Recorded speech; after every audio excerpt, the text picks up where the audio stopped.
Halo sahabat Uyelindo, kembali lagi dalam Uyelindo Podcast, ngobrol bareng Mupi, mahasiswa unggul pemberi inspirasi. Nah, hari ini sahabat Uyelindo kembali bersama Jojo di sini dan ada salah satu mahasiswa yang akan menjadi bintang di panggung podcast ini. Siapa dia? Yuk kita kenalan sama Kakak Bintang. Halo Kakak Bintang. Halo Jojo. Wah, apa kabar hari ini nih Kak? Puji Tuhan baik. Syukurlah. Nah, sahabat Uyelindo, Kakak Bintang ini adalah salah satu primadona yang memang sangat memberi inspirasi kepada kita semua nih, terutama untuk mahasiswa Stikom Uyelindo Kupang, di mana Kakak Bintang ini meraih IPK yang bisa dibilang sangat-sangat bagus nih. Kalau misalkan iya, keren sekali nih teman-teman. Nah, kalau misalkan itu saya sendiri yang mendapat IPK seperti itu, kayaknya memang surga sekali kan. Iya, surga sekali nih. Mungkin Kakak Bintang ini memang dilahirkan sebagai bintang, serius. Tepuk tangan dulu untuk Kak Bintang. Ya, sahabat Uyelindo. Nah, Kakak bisa perkenalkan lagi lebih detail tentang diri Kakak, dari prodi mana, semester berapa sekarang. Oke, baik. Jadi perkenalkan, saya Bintang Mone.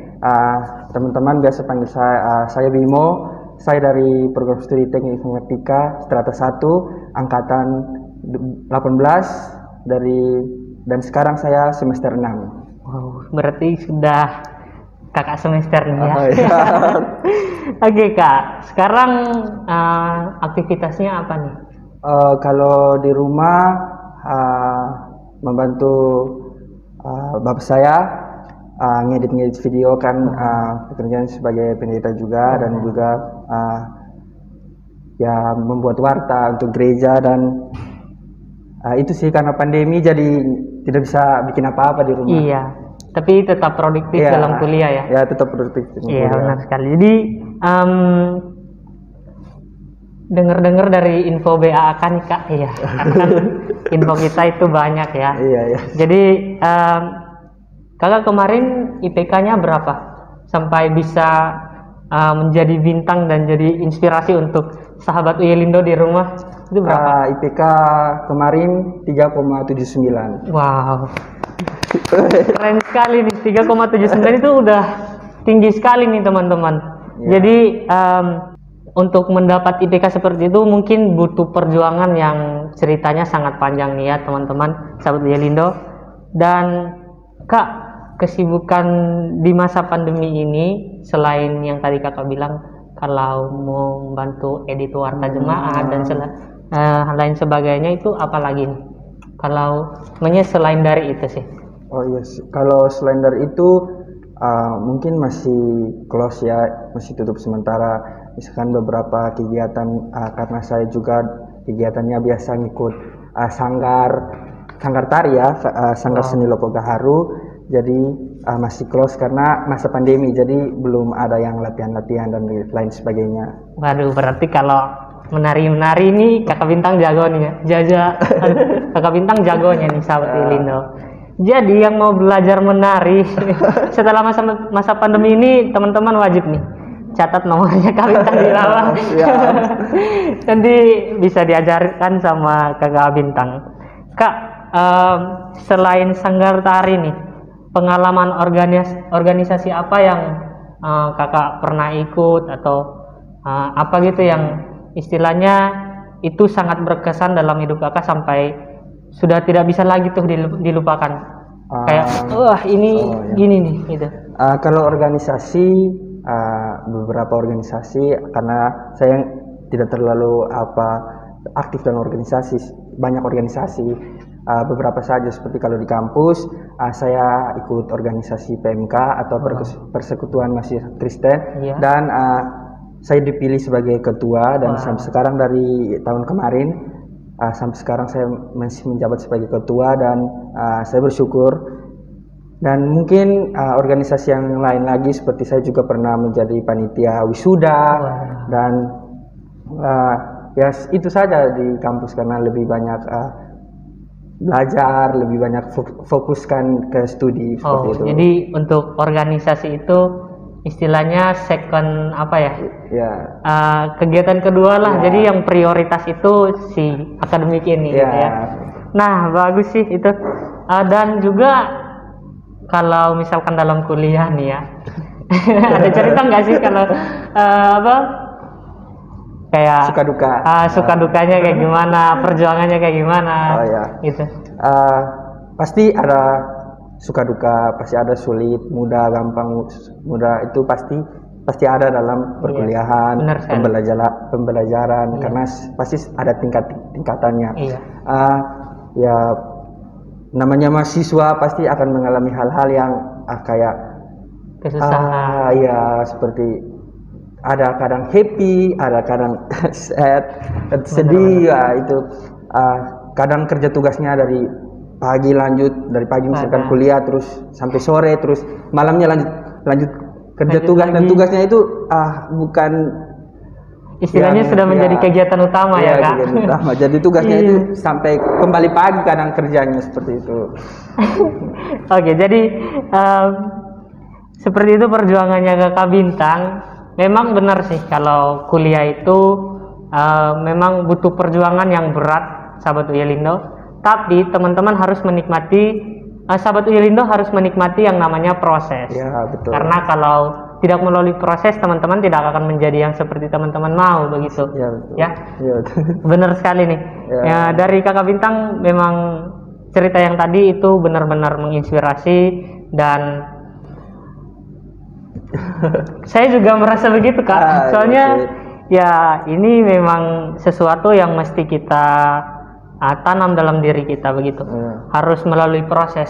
Ya, proses, karena ya setiap kita itu harus berproses ya. Benar proses. Sekali Kak. Tidak ada yang gampang atau easy. Aduh, kalau misalkan semuanya diambil secara gampang kayak gini, ambil aja. Kan nggak lucu gitu. Iya sih. Tinggal ambil. Kalau misalkan mesti hadapi ini, ada tekanan gini pasti bagus. Yes. Oke Kak, berbicara tentang masa depan lagi nih. Siap. Tentang masa depan Kak, apa sih rencana Kakak di masa depannya? Kayak saya mau kerja di bagian ini, target saya ditempatkan di sini gitu. Apa sih? Oke, jadi saya itu punya target dari masih sekolah di bangku SMA itu. Dari mulai masuk SMA saya sudah mulai mempunyai target. Jadi target saya, selama saya SMA saya hanya harus 3 tahun saja, nggak boleh lewat. Atau terus setelah itu saya harus kuliahnya itu harus pas 4 tahun. Kalau puji Tuhan boleh kasih 3,5 tahun ya, saya harus bisa 3,5 tahun seperti itu. Terus saya punya target, misalkan habis ini mungkin kalau misalkan saya punya budget atau uang cukup dari Tuhan, saya bisa lanjut S2. Ya, keinginan saya sih lanjut S2. Dan kalau misalkan tidak juga, saya cari pekerjaan ya. Dan ya karena saya kuliahnya ini saya suka. Memang dari waktu SMA itu saya sudah berpikirnya saya akan ambil tentang IT karena saya suka teknologi, karena zaman semakin canggih pasti dibutuhkan teknologi. Iya, benar sekali ini. Saya memilih teknologi karena berpikirnya saya begini, karena saya suka teknologi maka pasti akan saya jalani fun aja kan. Kalau ada yang kuliahnya mungkin karena ngikut teman, kadang kuliahnya karena paksaan orang tua harus masuk ini masuk itu, jadi bikin terbeban kita sebagai mahasiswa. Dan karena itu saya bersyukur karena orang tua saya selalu mendukung saya. Misalkan saya ambil keputusan untuk ambil ini, ya orang fine aja, yang penting kamu bisa, kamu jalani, jangan nanti sudah mau habis putus di jalan atau suka bercanda dengan kuliah, jarang masuk atau lain. Itu yang membuat saya selalu saya mempunyai target seperti itu. Jadi saya harus target ini, dan juga untuk bagaimana sampai saya bisa sukses nanti. Wadah, memang keren sekali nih ceritanya Kak Bintang.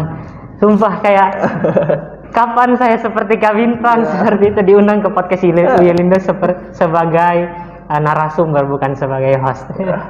Suatu saat nanti pasti. Amin.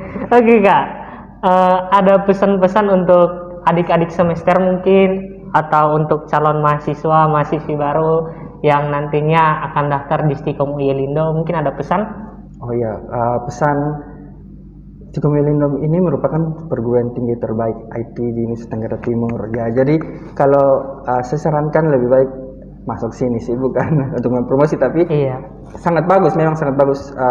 Saya kuliah di sini, saya alami bahwa ini memang sangat-sangat keren, kampus keren, teknologi semua tentang IT itu dapat banget, dan Iya. juga bukan hanya mengajarkan tentang IT, tapi memacu kita sebagai mahasiswa Benar untuk sekali, Kak. lebih kreatif Iya, seperti betul, itu. Karena betul. prinsip saya itu bahwa orang yang pintar saja belum tentu kreatif. Benar. Jadi kita harus Benar, sahabat Yelin. pintar dan kreatif seperti Iya, itu. pintar dan kreatif itu Iya. sangat dibutuhkan ya. Iya, seperti itu. Orang bilang skill dan otaknya juga harus sejalan, Ya. seperti itu, sahabat Yelindo. Nah, mungkin untuk adik-adik calon mahasiswa-mahasiswi baru yang nantinya kayak, saya mungkin mau masuk ke Stikom aja lah gitu. Ada pesan untuk mereka?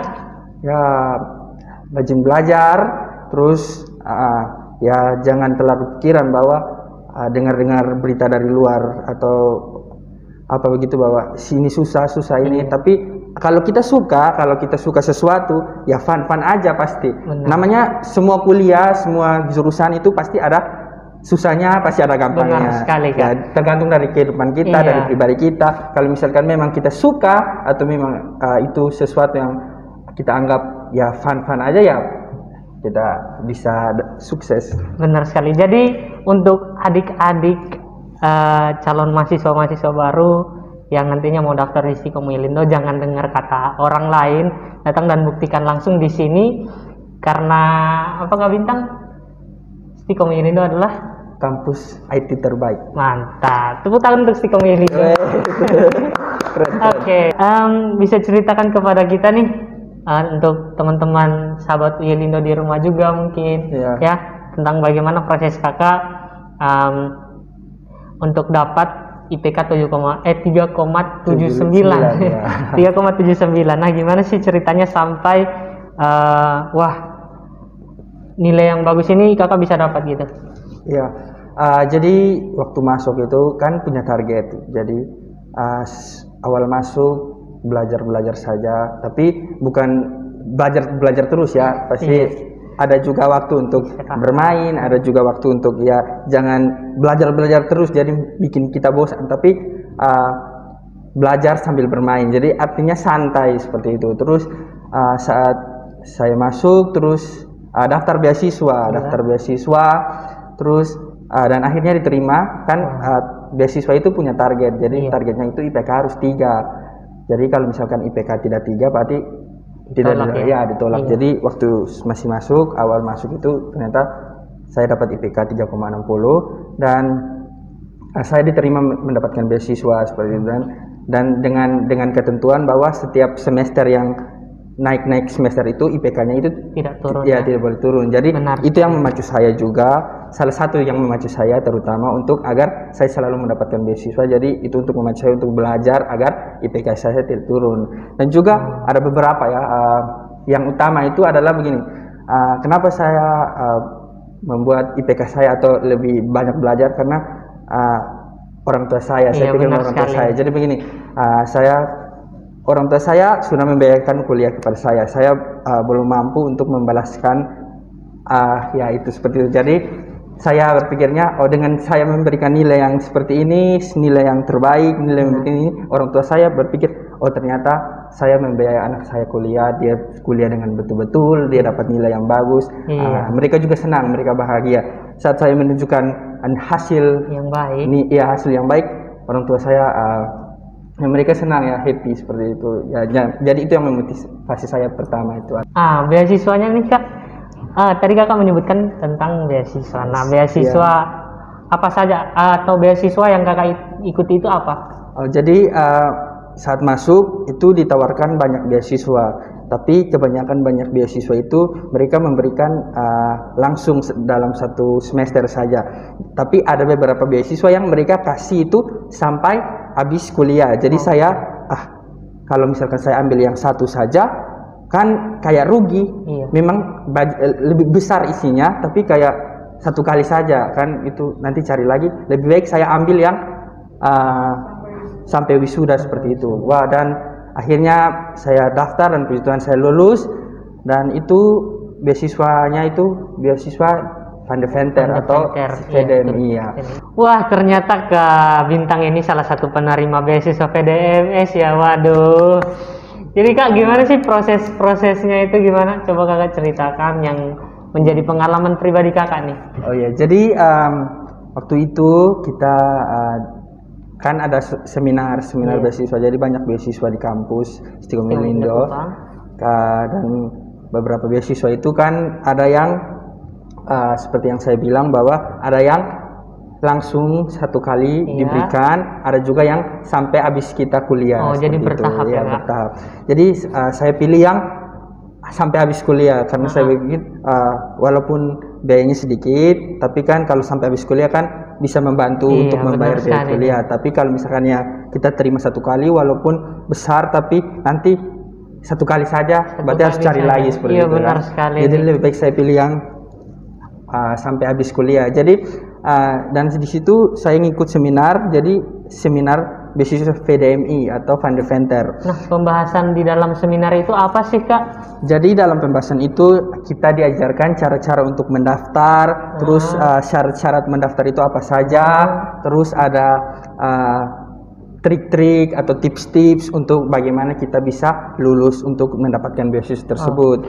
Jadi pengalaman saya setelah saya ikuti seminar itu, karena waktu itu pembukaan beasiswa VDMI bukan waktu itu saja, tapi yang setahu saya semua itu pembukaan VDMI-nya itu setiap dari tanggal 10 Februari sampai dengan 10 Maret. Oke, lanjut nih Kak. Jadi syarat-syaratnya seperti apa nih Kak? Yang paling Kakak tahu gitu? Ya, yang saya ingat ya. Jadi waktu itu kita disuruh untuk daftar di alamat website VDMI atau VDMS Van de Venternya itu. Terus saya daftar, waktu itu saya daftar tanggal 10 Februari. Jadi waktu buka langsung saya daftar. Waktu itu kalau ya gitu.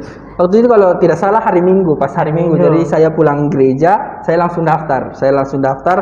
Terus biasa apply-nya itu dikasih waktunya itu 2 minggu. 2 minggu saja ya. Maksudnya mereka akan kirim email balas untuk masuk ke step 2 atau apply ke kita itu 2 minggu. Jadi setelah itu saya karena dikasih tahu nanti tunggu sampai 2 minggu, kalau misalkan tidak ada balasan dari email balasan dari VDMS itu, seperti itu, berarti kita tidak diterima untuk lanjut ke step 2 kan. Waktu besoknya itu tanggal 11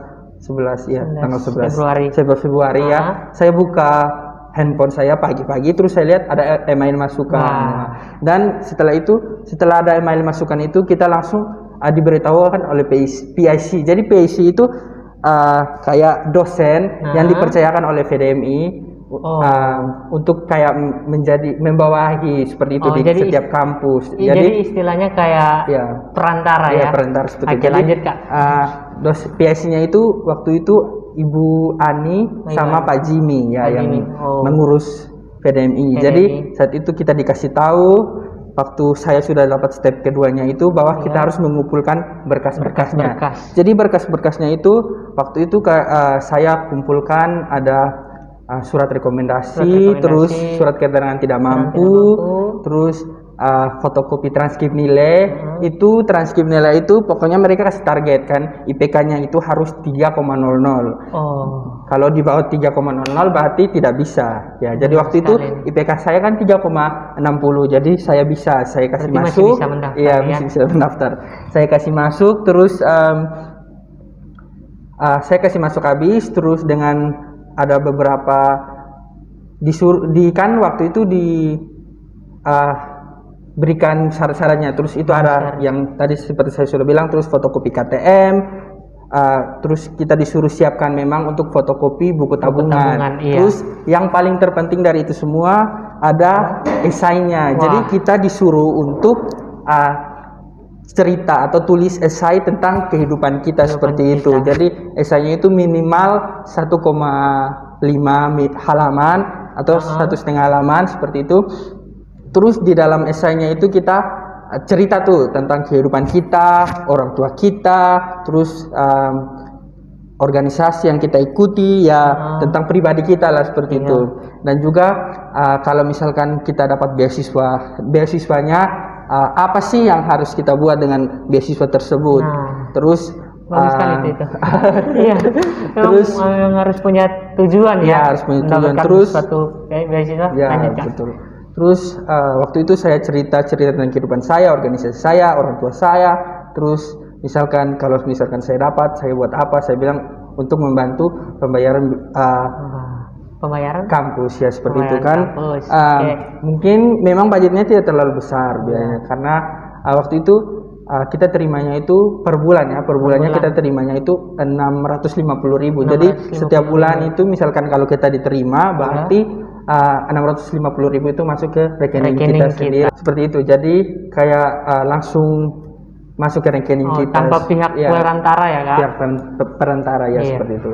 Oke, jadi setelah sudah apply, kita tunggu lagi kita masukkan, kirim berkasnya ke PSI, terus PSI kirim ke pusat, terus kita tunggu lagi email balasan. Setelah email untuk balasan, dan akhirnya saya terima lagi email balasan, dan puji Tuhan akhirnya saya diterima mendapatkan beasiswa. Syukurlah ya Kak. Oke, jadi salah satu motivasi Kakak nih ya, secara lisan yang tadi Kakak ceritakan, kalau itu menjadi salah satu motivasi untuk mendapat IPK yang bagus nih. Waduh, memang teman-teman sahabat Ilindo harus punya sebuah tujuan, punya target, punya motivasi tersendiri untuk memperoleh hasil yang memuaskan, dalam artian bahwa IPK-nya harus sekian-sekian. Nah, mungkin itu saja cerita di podcast Uyelindo Ngobrol Bareng Mupi kali ini. Cerita Uyelindo Podcast sampai di sini dulu nih sahabat Uyelindo. Semoga cerita dari Kak Bintang bisa menginspirasi sahabat Uyelindo di rumah. Jangan lupa untuk terus semangat untuk meraih prestasi. Sekian untuk kali ini. Sampai jumpa di kesempatan berikutnya. Bye. Terima kasih sudah nonton. Jangan lupa like, subscribe, dan share ya.